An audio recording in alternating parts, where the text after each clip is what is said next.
riqueza, poder de influencia, la Coca-Cola lo tiene todo. Reconocida en prácticamente todos los países, la Coca está presente incluso en lugares donde los gobiernos y las religiones no llegan. Además de ser la marca más famosa del planeta, el refresco se presenta como el sabor de la felicidad.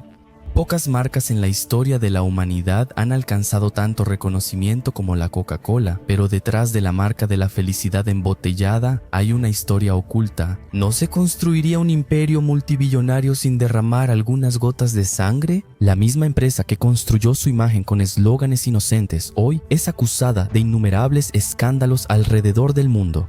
En México, el mayor consumidor de Coca-Cola, esta bebida es parte de una epidemia que lentamente mata a miles de personas.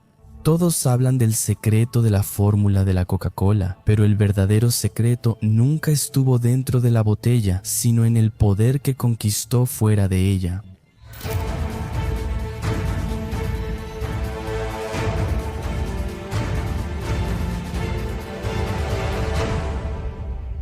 La historia comienza en Atlanta en 1886. John Pemberton, orgullosamente masón, farmacéutico y veterano de la Guerra Civil estadounidense, llevaba consigo una herida que nunca cicatrizó: la adicción a la morfina. Había sido herido en el pecho por un golpe de sable durante la batalla de Columbus. Sobrevivió, pero pagó el precio. Como varios soldados, terminó dependiendo de la droga que debía aliviar su dolor.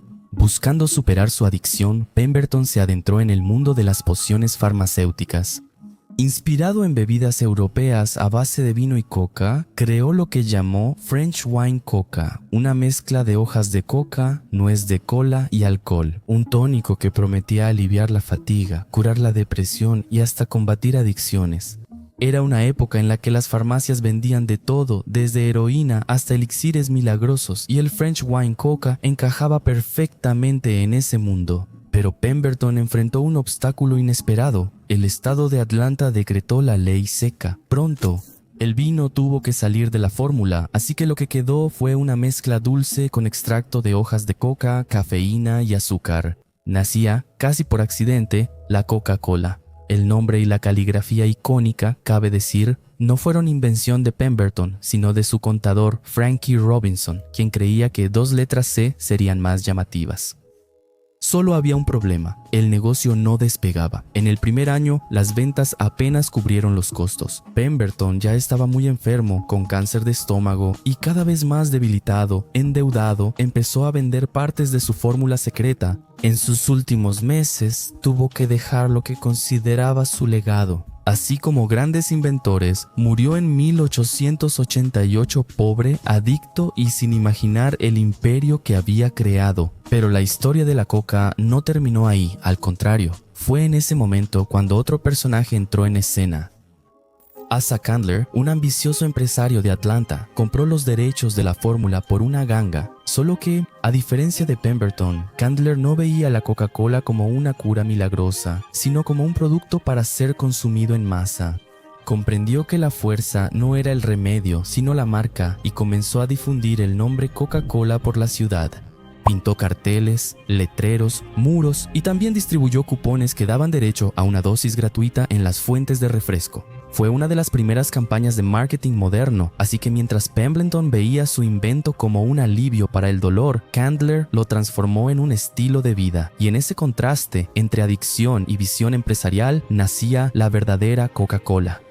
Pemberton creó la coca como una forma de escapar de su dolor, y Sam Candler transformó esa escapatoria en un negocio. Un hombre dejó una herencia accidental, el otro construyó un imperio de manera consciente, y ese imperio crecería alimentado no por talento farmacéutico, sino por algo mucho más poderoso: la manipulación del deseo humano.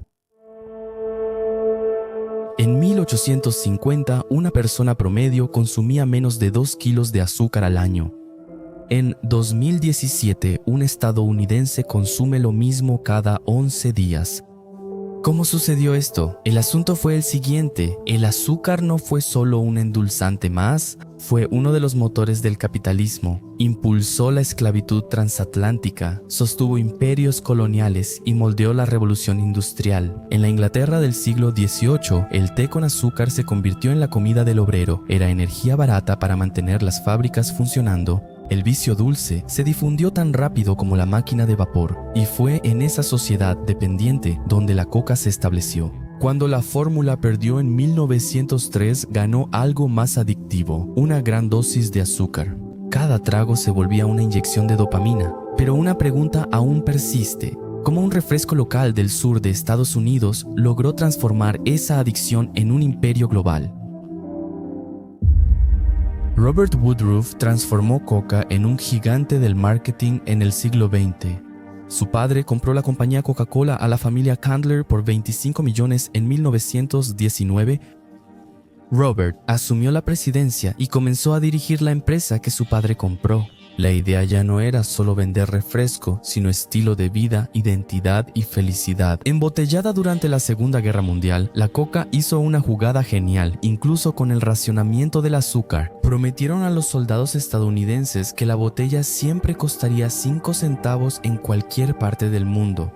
Literalmente, construyeron decenas de embotelladoras de Coca-Cola junto a las bases militares. Una de ellas fue en Parnamirim, Brasil, en Río Grande do Norte, donde Estados Unidos instaló la mayor base aérea durante el conflicto, utilizada como escala para aviones en operaciones en el norte de África. Mientras las tropas combatían en Europa y el Pacífico, Coca-Cola se integraba en los hábitos locales. Donde iban los tanques estadounidenses, llegaban las botellas rojas. Al finalizar la Segunda Guerra, la Coca-Cola dejó de ser solo estadounidense y se volvió mundial. Pero todo imperio termina por revelar su lado oscuro. Y, en el caso de la Coca-Cola, ese lado se mostró en la explotación de recursos y en la destrucción silenciosa de comunidades enteras. En la India, aldeas enteras denunciaron a las fábricas de Coca-Cola por secar los mantos freáticos y dejar a la población sin agua potable. Cada mañana, Urmila enfrenta el mismo problema cuando va al fogón para conseguir agua. Tiene que bajar el fogón aún más. Y esto, a pesar de que la aldea está a solo 3 kilómetros de la planta de Coca-Cola, con su enorme fogón de agua industrial. Urmila no puede cocinar con esa agua sucia, tiene que ir lejos para conseguir agua para beber. En Colombia, los sindicatos acusaron a los proveedores de la empresa de persecución e incluso asesinato de líderes sindicales. En todo el mundo, Coca es sinónimo de contaminación plástica.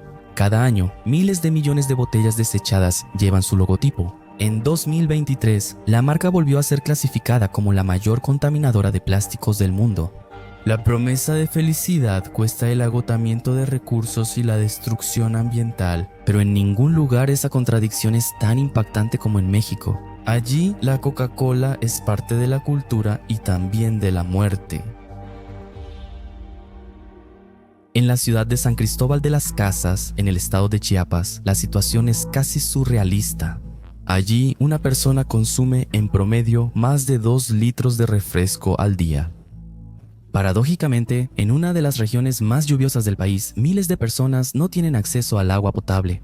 La fábrica local de Coca-Cola extrae más de 1 millón de litros de agua diarios, casi 5 litros por habitante. En Chiapas el impacto es devastador. Las 4 principales causas de muerte se vinculan al consumo excesivo de azúcar, diabetes, obesidad, problemas cardíacos. Una epidemia que crece silenciosamente y no se trata solo de salud. La Coca-Cola se ha infiltrado incluso en la espiritualidad. Algunos rituales indígenas usan la bebida como elemento de curación, como si el gas y el azúcar fueran purificación, pero para muchos es un veneno diario. Niños de solo 3 años ya requieren extraer dientes dañados. El azúcar líquido convirtió la adicción en tradición y esta en dependencia. Nada de esto sería posible sin influencia política en México. Esa influencia tiene nombre y apellido. Vicente Fox, expresidente del país, antes director ejecutivo de Coca-Cola México. Durante su gobierno, concesiones de agua fueron renovadas sin resistencia, propuestas para grabar refrescos fueron archivadas y campañas de salud pública fueron sofocadas por la presión de la industria. Mientras los científicos advertían sobre los riesgos, Coca-Cola financiaba investigaciones que minimizaban la relación entre los refrescos y la obesidad, promovía iniciativas que culpaban al sedentarismo y no al azúcar. Era la vieja estrategia de sembrar la duda, retrasar regulaciones y proteger las ganancias. Tal como hizo la industria tabacalera décadas atrás, pero con una diferencia. Si el cigarro mató a millones en el siglo XX, el azúcar podría causar aún más daño en el siglo XX, XXI Cada botella de Coca-Cola parece inofensiva, pero, sumadas, han moldeado economías, culturas e incluso la salud de generaciones enteras. La Coca-Cola no es solo un refresco, es uno de los mayores símbolos del capitalismo global. Y es precisamente por eso que su historia importa, porque nos muestra cómo un simple producto puede influir en hábitos, culturas e incluso en políticas públicas. Entonces, la paradoja es inevitable. La marca más reconocida del mundo también carga con algunas de sus mayores contradicciones. Y, al final, tal vez la pregunta que queda no sea si debemos abandonar la Coca-Cola, sino si estamos dispuestos a ver el precio real detrás de cada sorbo de este refresco innegablemente adictivo.